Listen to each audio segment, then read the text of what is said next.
Isolation day 78, Friday the 5th of June. Hope you're all well and you're looking after yourselves. Weather in the UK has been pants. I have been locked away for a few days, been out running the last couple of days, which has been nice but not very far. One of the things I wanted to show you today is my blood sugars yesterday. Had a bit of a hiccup and I wanted to show that to you. So here's the report, 5th of June. Blood sugar still taking 17 per day. I changed my cannula in the day and I'll explain why. Here you go. Blood sugars, not horrendous, wallop.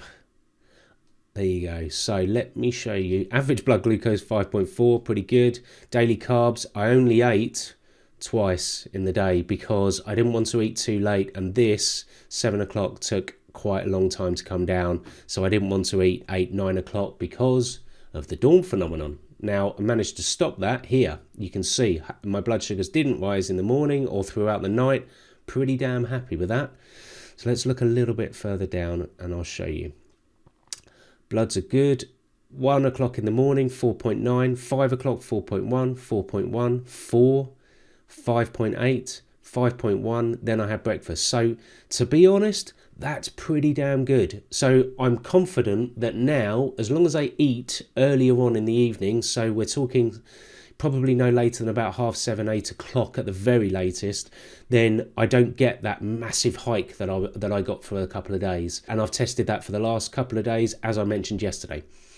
What I wanted to talk about here is my bloods went low here, not after lunch. So that's my background insulin, which I know I need to reduce. So I have reduced that a bit further. Now, what was this? 3.1 within 2 hours, 12.5. For the life of me, I couldn't work out what the hell it was because I only had 35 grams at lunch. My lunch was Friday the 5th, some black beans, cherry tomatoes, cumin. You can see here carbs 22. Fat 2.1, so the fat's not high, the carbs aren't high. Reality is I took 35 because that was a correction dose of 12 on top of the 22, by the way, or 13 on top of the 22. Now 12.5, this stumped me, and I'm sure you know if you're watching this, you go through the kind of checklist, don't you? You say, right, did I eat too much? No, I didn't. I checked it. I double checked it again afterwards. I even opened up a can of beans and reweighed the same amount of beans and to see whether that I'd messed that up. No, didn't. Yeah, didn't do that. Next thing was, did I forget my insulin? Well, no, I didn't. I checked that. I took that in time and I waited. I probably could have waited a little bit longer, but the only thing I did do was I ate when my blood sugar was just on its way up. And the Mastering Diabetes team do tell you categorically the people that do the best on this are the ones that have the patience to wait till your blood sugars are above 4.4 or on their way down past 6.7. So yeah, I didn't do that. I was bloody hungry, to be honest. That's a lesson for the future, really. So you went through that, didn't have an issue with the insulin. Did I have an issue with my set? Did the insulin not go in? Well, you know what? I checked out the set and the set seemed okay, but it did look a bit old. And I was thinking, oh, okay. Normally the pump will tell me when I have to renew the set. And it turns out that you can see here, I changed my set on Sunday the 31st, and actually when I checked it, it was halfway through the day, sort of 2 o'clock in the afternoon I changed my set. That's 1 day, 2 days, 3 days, 4 days, 5 days. A set is supposed to be in for 3 days. I just missed the alarm. And that's a bit of a schoolboy error on my part, considering I'm looking at this every day. And it's one that does come up every once in a while. Maybe because it's quite comfortable to wear it at times and you forget, if you can, that you have it in. I made that schoolboy error. That's the only thing I can put it down to. And when I changed it and I took the correction dose, you can see it did bring my blood sugar down. Okay, it took some time, but it did bring it down.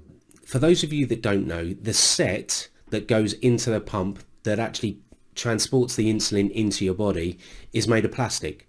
Now, insulin doesn't really go very well with plastic. So after 3 days, what they tell us is that the insulin starts to biodegrade the plastic.